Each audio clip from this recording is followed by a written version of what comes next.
Assalamualaikum warahmatullahi wabarakatuh. Selamat pagi, siang, sore, maupun malam kepada Bapak serta Ibu dosen mata kuliah Manajemen Sumber Daya Manusia, Perilaku Organisasian, dan Kepemimpinan dalam Sumber Daya Manusia. Di sini kami dari kelompok 2 akan mempresentasikan hasil analisis kami mengenai sektor industri makanan dan minuman. Sebelum itu, kami akan memperkenalkan diri kami masing-masing. Perkenalkan, nama saya Destiansa Fitri dengan NPM 2141190. Perkenalkan, nama saya Michael Iken Bonaranju Sibagariang dengan NPM 2141020. Nama saya Sina Amanda, NPM 2141057.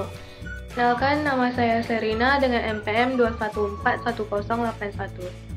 Saya Lilian Nurul Wildani dengan NPM 2141083. Berdasarkan hasil analisis, yang pertama, cara menjadi karyawan PT Indofood ada dua sumber.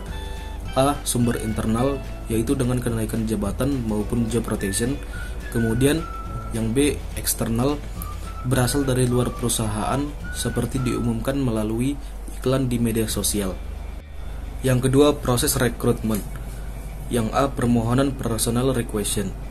Pada proses pihak yang membutuhkan, karyawan mengisi formular mengenai personal requisition yang disediakan oleh perusahaan. Kemudian yang B. Pencarian karyawan. Pada tahap ini, perusahaan melakukan pencarian karyawan melalui mutasi atau promosi yang dilakukan perusahaan. Yang ketiga, seleksi dan wawancara. Yang A. Seleksi surat lamaran. Seleksi ini adalah tahap pertama yang dilakukan perusahaan dalam memilah apakah pelamar tersebut sudah memenuhi syarat atau belum. Yang kedua, tes psikotes. Calon karyawan yang telah memenuhi kualifikasi yang telah ditentukan mengikuti tes psikotes. Accounting staff. Pertanyaan wawancara untuk posisi accounting staff. Yang pertama, silahkan perkenalkan diri Anda. Kemudian, apa kelebihan dan kekurangan yang Anda miliki. Kemudian yang ketiga, apa yang Anda ketahui mengenai perusahaan kami. Yang keempat, apa skill yang Anda kuasai selama dalam akuntan. Yang kelima, apa aplikasi akuntansi yang Anda kuasai. Dan yang keenam, mengapa kami harus mempekerjakan Anda. Sales representative. Pertanyaan wawancara untuk sales representative.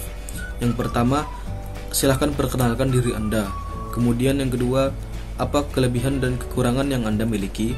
Yang ketiga, apa kesuksesan terbesarmu.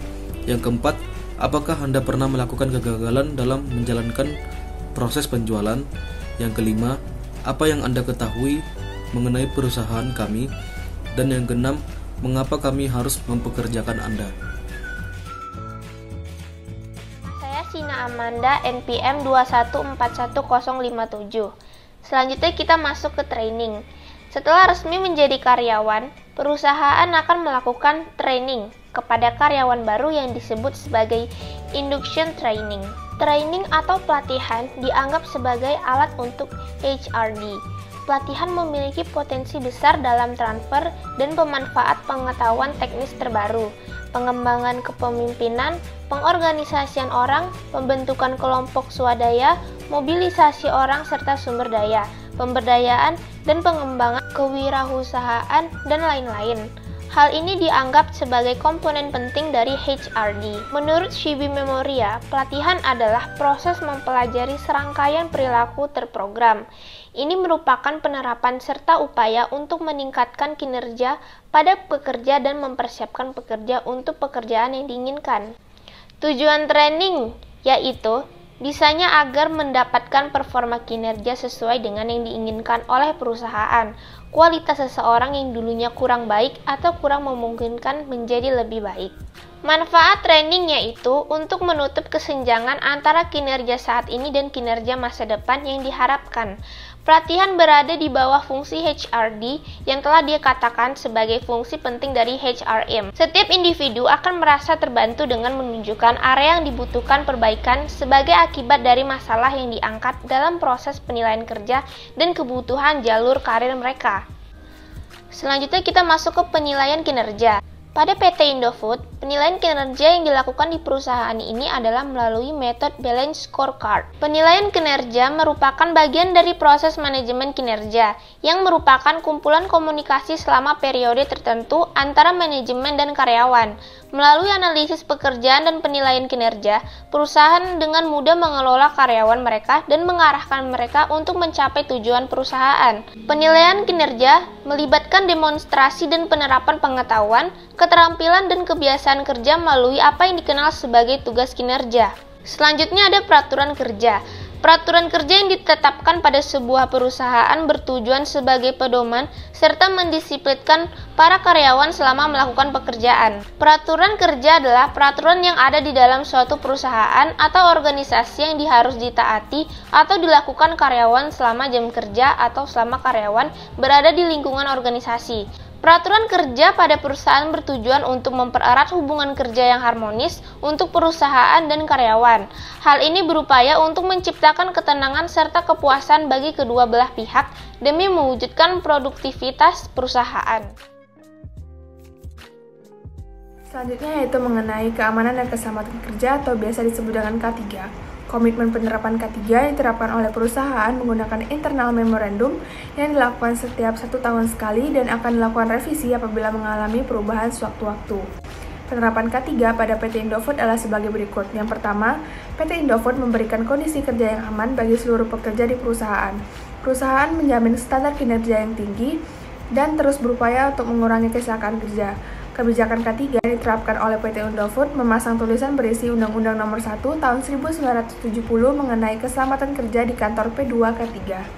Yang kedua yaitu PT Indofood melakukan training K3 secara rutin sebanyak 1 tahun sekali atau pada saat kebutuhan untuk melakukan training K3. PT Indofood juga melakukan penyuluhan K3 melalui metode Safety Talk yang dilakukan secara rutin setiap hari sebelum melakukan pekerjaan. Yang ketiga ada PT Indofood juga melakukan kampanye mengenai K3 melalui metode visual dan menempelkan poster-poster K3, spanduk K3, dan bendera K3 yang dipasang di sekitar area perusahaan. Dan yang terakhir adalah pemasangan warning sign dan safety sign. Pemasangan ini dilakukan pada area atau lokasi tertentu yang memiliki potensi yang menimbulkan bahaya pada saat bekerja. Analisa konsep motivasi yang pertama berdasarkan teori Maslow Hierarchy of Needs. Pada tahap pertama, kebutuhan karyawan telah terpenuhi dengan maksimal karena perusahaan telah memfasilitasi seluruh karyawan dengan menyediakan tempat tinggal dan makanan di setiap harinya. Pada tahap kedua, safety juga telah diberikan kepada seluruh karyawan berupa fasilitas kendaraan bagi karyawan yang tidak tinggal di tempat yang sudah disediakan oleh perusahaan. Lalu adanya jadwal pemberian perhatian psikologis secara berkala untuk memastikan semua sumber daya manusia merasa aman baik secara fisik maupun mental.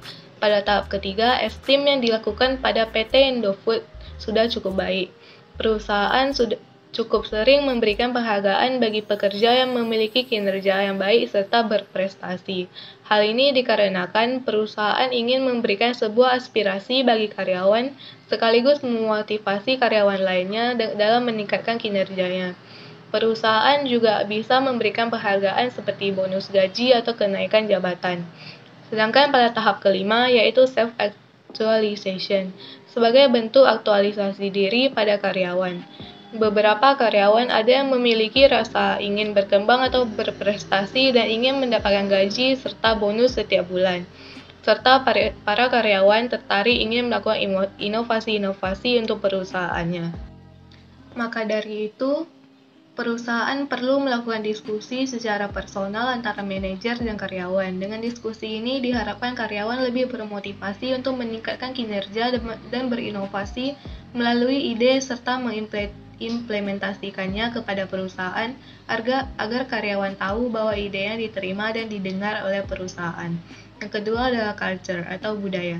Budaya yang dijunjung oleh PT Indofood adalah memenuhi kebutuhan sosial belongingness pada karyawan, seperti melakukan acara hari jadi perusahaan dan melakukan event-event untuk karyawan perusahaan, serta bisa mengajak seluruh karyawan untuk libur bersama. Dan yang ketiga adalah merit-based pay atau metode merit-based pay, di mana karyawan akan digaji sesuai dengan kinerja setiap bulan pada perusahaannya. Hal ini memberikan semangat kerja kepada karyawan untuk mendapatkan gaji yang tinggi, sehingga pekerjaan yang dilakukan menjadi maksimal. Yang keempat adalah piece rate system. Perusahaan juga bisa menerapkan metode piece rate system di mana karyawan akan digaji sesuai dengan barang yang diproduksi setiap bulannya. Hal ini dapat memicu semangat karyawan dalam mendapatkan gaji dan meningkatkan kinerja pada perusahaan. Saya Lilian Nurul Wildani dengan NPM 2141083. Di sini saya akan menjelaskan tentang kompetensi leadership yang sesuai dengan peradaban FUCA. Yang pertama ada volatility.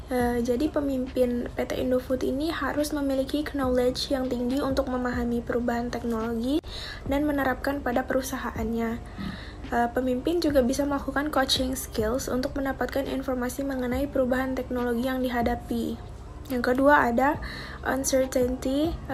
Uncertainty ini PT Indofood merupakan perusahaan yang sudah sampai pada tingkat internasional yang dikenal oleh beberapa negara. Namun pemimpin Indofood ini tidak selalu merasa aman karena sewaktu-waktu bisa saja terdapat pesaing baru yang muncul dengan konsep yang serupa dengan perusahaan dan dapat mengancam posisi PT Indofood itu sendiri. Yang ketiga ada complexity. Konsumen memiliki urutan proses yang cukup kompleks untuk dapat membeli produk PT milik PT Indofood ini. Maka dari itu dibutuhkan seseorang pemimpin yang mampu memahami perilaku konsumen dalam melakukan pembelian dan mencari solusi untuk segala kebutuhan konsumen PT Indofood ini. Yang keempat ada ambiguity. Jadi pada ambiguity ini, peradaban FUCA menunjukkan bahwa inovasi produk baru bukanlah salah satu hal yang selalu dilakukan. Pada sisi ini, pemimpin PT Indofood selalu menguasai berbagai metode pengambilan keputusan terbaik untuk seluruh hal yang berkaitan dalam organisasi dari PT Indofood ini.